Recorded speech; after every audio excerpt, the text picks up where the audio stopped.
I'm posting here not to get advice, but to share my story with others and to get feedback on whether you think I may have gone too far on how I ended my marriage. To keep everything confidential, I'll refer to my wife as Elena, and myself I'll call Ernest.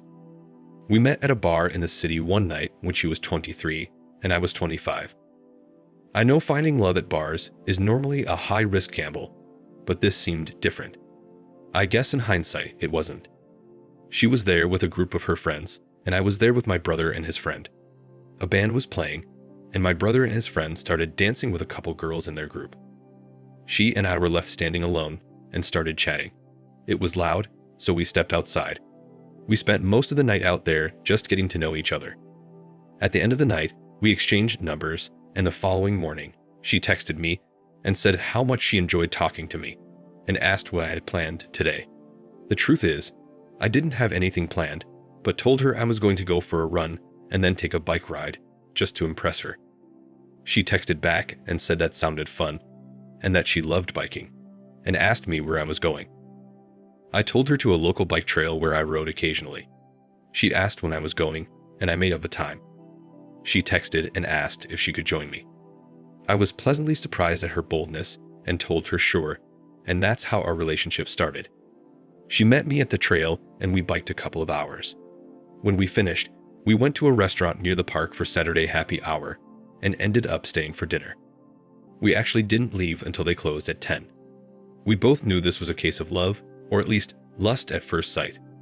A couple of dates later, things happened between us and our relationship moved quickly thereafter.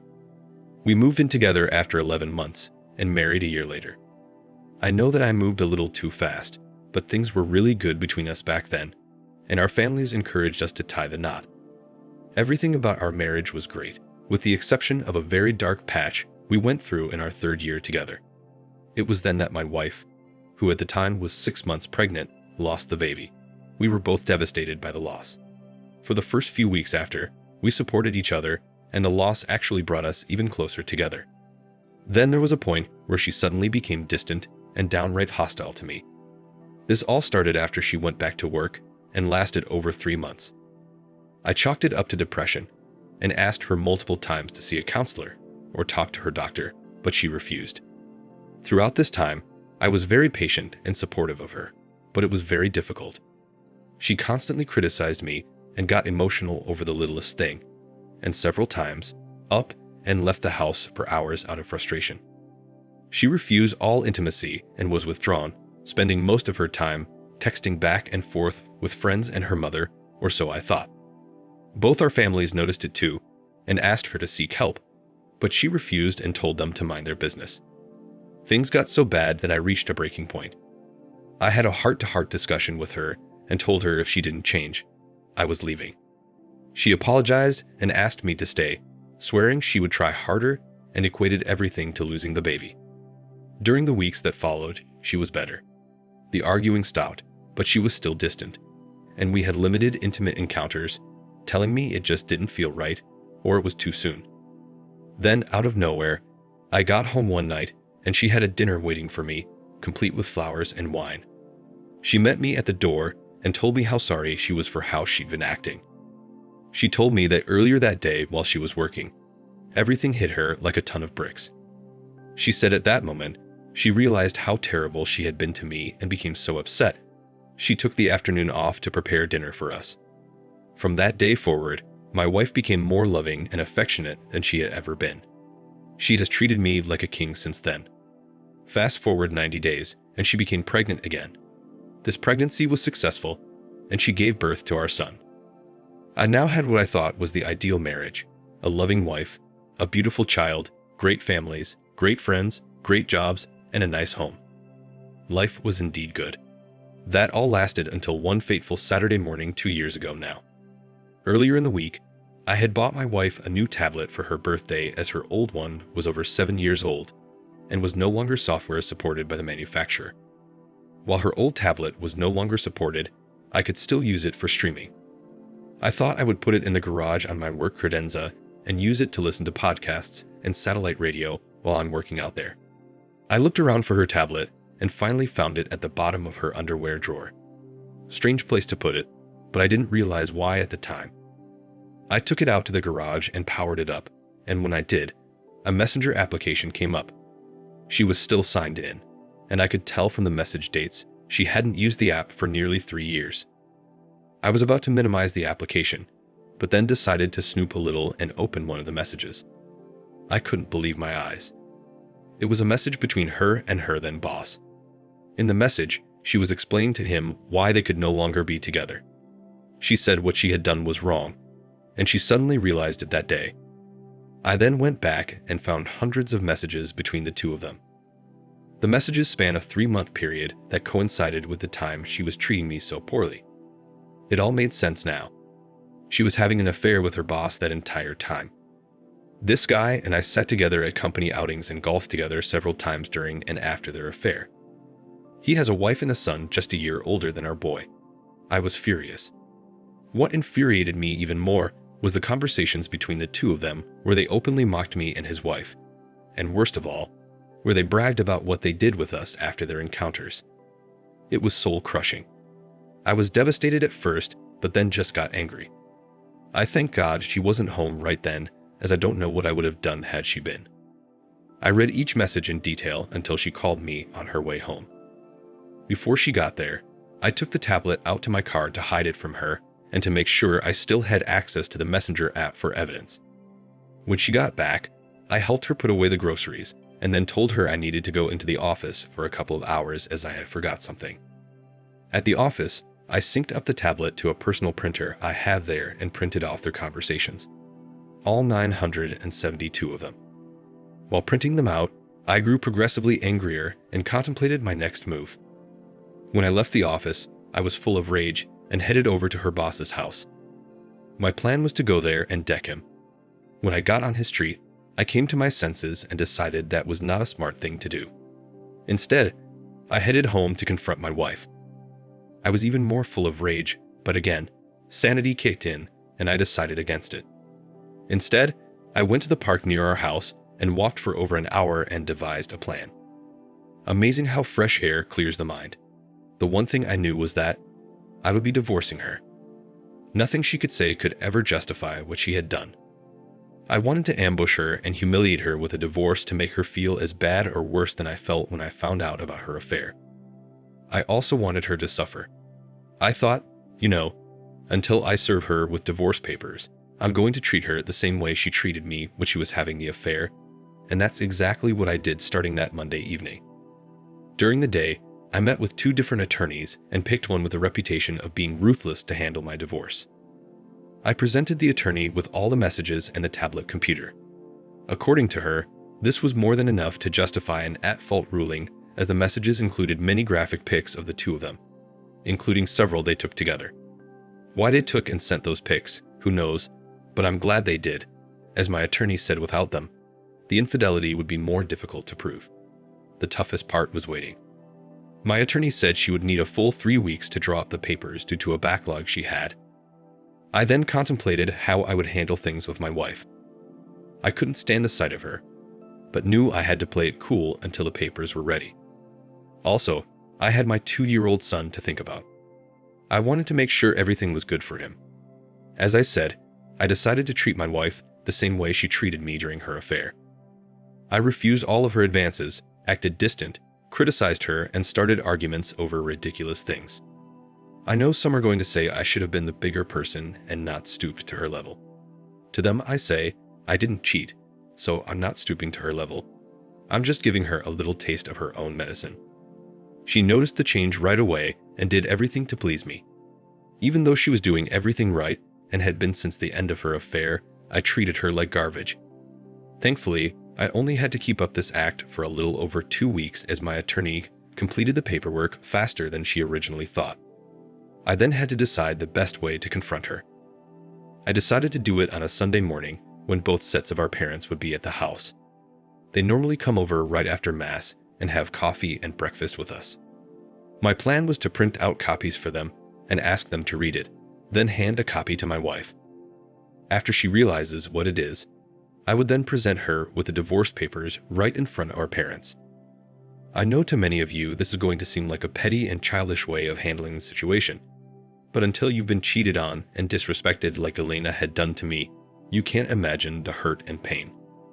To make the confrontation even more dramatic, the night before, I took her out to an expensive dinner, bought her flowers, and we spent our first romantic night together in 2 weeks. Saturday came, and I arranged to have my sister-in-law pick up our son and take him to her house where he would stay overnight, and I would pick him up on Sunday afternoon. My wife absolutely loved the evening we spent together, and I could tell she felt a sense of relief after the way I had been acting during the previous 2 weeks. She told me how worried she had been about me. I felt guilty for a minute there, but then the pictures of her and her boss flashed through my mind along with the awful things they had said about me and the things she did to me after their encounters, and that guilt quickly left my mind. Sunday morning came, and I thought long and hard about backing out of the plan right up to the last minute, but in the end, I went forward with it. Our parents arrived and brought bagels, and we had coffee and juice ready like we normally do. We all sat around for 45 minutes or so talking and laughing. I then excused myself from the table and said I had something to show them. My wife looked at me puzzled. When I went to retrieve copies of the messages and photos, my hands were shaking and my heart was pounding. I took the copies in the bathroom, stared at the mirror, and again contemplated backing out, but thought about the messages and pictures again, and that motivated me forward. I presented a copy to each of our parents and told them to read the messages and look at the photos. My wife gave me a look and asked, "What is it?" I just smiled and lifted my index finger, motioning for her to wait a minute. Our parents had a look of shock on their faces and didn't say anything until my dad raised his head, looked at me and my wife, and asked, "What is this?" With that, I handed my wife a copy. She started looking through it and immediately started crying. She went to get up from the table. I told her to wait a second and handed her the divorce agreement. She dropped the paperwork and ran upstairs. I spent the next 15 minutes explaining to our parents in detail about the situation. Our mothers and my father-in-law had tears welling up in their eyes, while my dad was just disgusted. I told my in-laws that I wanted them to take Elena to their house until we can work out an operating agreement leading up to the divorce. They agreed, and my mother-in-law went to our bedroom to talk to Elena. After 90 minutes of sobbing, Elena left with her parents without a scene. I think she was in shock. She had a blank stare on her face, and her eyes were raw from tears. The only thing she said to me when she left was that she was sorry and she loved me. I told her we'd talk tomorrow. She ran over to hug me, and I hugged her back as I didn't want to be confrontational at that point. I just wanted her gone. The following day, she texted and called me repeatedly, but I didn't respond until the evening. I called her and let her talk, which she did for over 20 minutes without stopping. She just kept apologizing, telling me how long ago it was, and that she thinks the shock of losing the baby made her do it. I listened, and when she finished, I just asked if she had read through the divorce papers. She said no, and then started crying and begging me not to divorce her. I told her that was her only option, and that I'd like to make it as painless as possible for the both of us and for our son. She just kept begging and crying, and eventually, I just politely ended the call as there was nothing coming from her end except sobbing. The next day at work, I got a call from her dad. He said they had taken Elena to the hospital as she was acting irrationally and threatening harm to herself. I told her dad I was sorry to hear that and wished her well, but I said I would not be visiting her. I called my attorney and informed her of the situation. She became angry as she warned me about handling the confrontation as I did. She said now things are likely to get complicated. Well, that it surely did. Elena remained in the hospital for 5 days and then was put into an intensive regimen of outpatient therapy after she got home. Her parents said the doctors believed she has dissociative identity disorder, also known as having multiple personalities. They told me the doctor said she may have been a different person mentally during the affair, and that's why she did it. I did some reading up on this condition, and there is no decisive testing that confirms this. It's just something doctors conclude looking at a person's behaviors, their medical history, and through observation. I didn't buy it. I thought it was just an excuse for bad behavior and something that could be used to her advantage in court. I called my attorney to let her know the news. She told me this was unfortunate, as this will definitely complicate matters and may delay the process depending on how her attorneys decide to utilize the diagnosis. While she didn't normally do so, she recommended that I voluntarily offer up marriage counseling. She explained that after my ambush antics, this gesture would be looked upon favorably by the courts. So that evening, I went over to my in-laws' home and visited my wife and took our son. We laughed and played for a while, and it felt like old times. I had my mother-in-law watch him for a while I talked to Elena and told her I wanted to go to marriage counseling. She was overjoyed and hugged me. I played along, but again, I had no intentions of reconciling. I was only following the recommendation of my attorney. We went to 6 sessions. The counselor was a nice woman, but I could tell her only goal was to keep us together no matter what. My wife took all the blame and offered me anything I wanted to stay. The counselor explained that my wife experienced PTSD from the lost pregnancy, which caused the DID. She tried to convince me that this was an anomaly, and that my wife was a completely different person now. Even though I was still boiling with anger inside, I held it together and just told them I can't do it. I said I would never get the pictures of my wife and her boss out of my head, and I would never forgive her for what she did to me and our family. The counselor kept telling me to remember that was not Elena, it was someone else. But I stayed firm and held my ground through multiple sessions of this. Eventually, the counselor gave in when she realized I wasn't going to change my mind. After much convincing, Elena eventually came to accept that I'd never get over the situation, and it would be best if we just became great co-parents for our son. When we went to trial, my attorney worked out an agreement with Elena's attorney, and we had everything agreed to before going into the hearing, splitting our assets 50-50 and sharing custody of our son. We also agreed there would be no child support or alimony as my wife had a good job, though she didn't earn as much as me. When we got into the courtroom, the judge pretty much put aside everything we agreed to and started from scratch. She okayed the 50-50 division of assets, but started challenging the rest of what we worked out. Seeing where things were headed, my attorney asked for a recess, which the judge granted. She then explained to me that we would need to enter into evidence all the chat messages and photos, as well as discuss my wife's mental diagnosis in order to have any shot at getting 50-50 custody and no alimony. We didn't discuss this with my wife or her attorney beforehand. My attorney just presented it. After hearing everything, the judge awarded 50-50 custody, but specified that my wife's home would be the primary home. She did not require alimony, but stated I would need to pay child support that would be reassessed on an annual basis. In the end, I guess things could have turned out worse, but I was baffled. Since we live in an at-fault state, I thought the divorce would be a simple process. My attorney explained that the divorce process is relatively straightforward in all counties, except for those where the leadership and judiciary are more progressive. She said in those counties, it's a battle to get a fair deal for the husband, even when there's documented evidence of cheating. She explained that it depends on the judge, and that I was lucky this judge was somewhat moderate. I didn't realize things worked like this.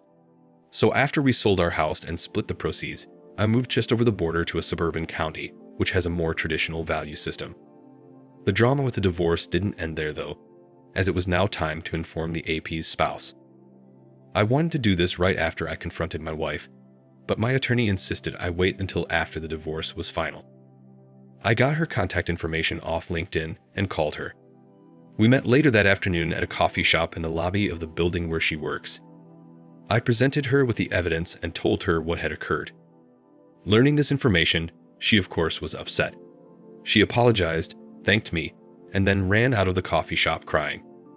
At that point, I felt everything was complete and I could move on. But the drama didn't end there. A week later, I got a message from my wife's AP. He was obviously inebriated and ranted how I ruined his life. He said I cost him his job, his wife, and his kid. He just mumbled on, sporadically making threats until the message timed out. He called back a total of 7 times, leaving similar messages, which mostly were inaudible due to his condition. I texted him and told him to stop calling me, or I would go to the police. He sent me a message back, telling me to F off. I'd had enough, so I went to the police station. I let them listen to the messages and got a temporary restraining order against him. The police also called him and told him to knock it off, which he did. To complicate things, he apparently called multiple people at my wife's office that same evening. He told them the reason he was fired is that he and my ex-wife had an affair. While Elena didn't lose her job over this, she became the topic of office gossip and the butt of many jokes. Things got so bad she eventually ended up quitting. While it felt good to see them both suffer, financially it wasn't a good thing for me as I was ordered to temporarily pay more in child support. My ex-wife eventually got a new job and the amount was reduced. In the end, I got out pretty good with 50-50 custody, a small child support payment, and a tolerable co-parenting relationship with my ex. Overall, I'm proud of the way I handled things. However, my wife's family and many of our mutual friends are not. They feel I should have given her a second chance due to her mental condition. So that brings me to my question. Do you think I moved to divorce my wife too quickly, considering her mental diagnosis? Remember, this is not something that can be determined by testing. It's just something her doctors concluded. To me, she cheated and disrespected me in the most egregious way possible, and that's all that matters. I don't care what personality inside her did it. They say she is broken-hearted and remorseful, and all she wants is to have her family back. I do believe she is sorry and remorseful for her actions, but the damage has been done. And to me, there is absolutely no way I would ever get back together with her. I will just treat her professionally for the sake of our son and wish her well in her future endeavors. So that's the end of my story. Sadly, in some places, it seems as if men are treated like second-class citizens in divorce, even in at-fault states where a spouse has cheated. Thanks again, and take care. Ernest. Thank you for watching. Like, comment, and subscribe if you enjoyed the video. Until next time, I'll see you again. Take care.